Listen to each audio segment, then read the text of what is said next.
এখন পর্যন্ত কত সংখ্যক স্পেসিফিক এভাবে বলা যাবে না, যেহেতু আমরা কালকে অভিযান পরিচালনা করে ৩৬৩টি মোবাইল উদ্ধার করেছি, পাশাপাশি আরও কিছু অ্যাক্সেসরিজ উদ্ধার করেছি। তাতে বোঝা যায় যে এটি এই পরিমাণটা একটু বোঝা যায় আসলে। এখন নিশ্চিত করে এভাবে বলা যাচ্ছে না যে গত ১.৫ বছরে কত সংখ্যক করেছে।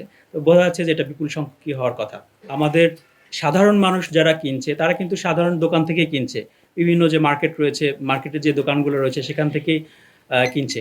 কিন্তু কেনার ক্ষেত্রে আসলে সচেতন হওয়া দরকার সাধারণ জনগণের। তারা যেন অবশ্যই বৈধভাবে আমদানি করা যে সকল মোবাইল রয়েছে, যেগুলো অফিসিয়াল ফোন, সেইগুলোই কিনতে উৎসাহিত করা উচিত। কারণ এই অবৈধভাবে নিয়ে আসা সেগুলো চোরাই হতে পারে, সেগুলো কোনো অপরাধের সাথে সংশ্লিষ্ট থাকতে পারে।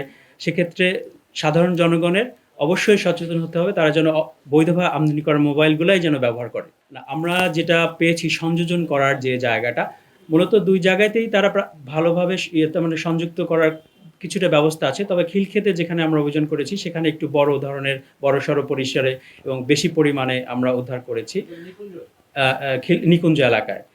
তো সেখানে একটা বড় ধরনের আমরা যন্ত্রপাতি বা ল্যাবের অবস্থান পেয়েছি।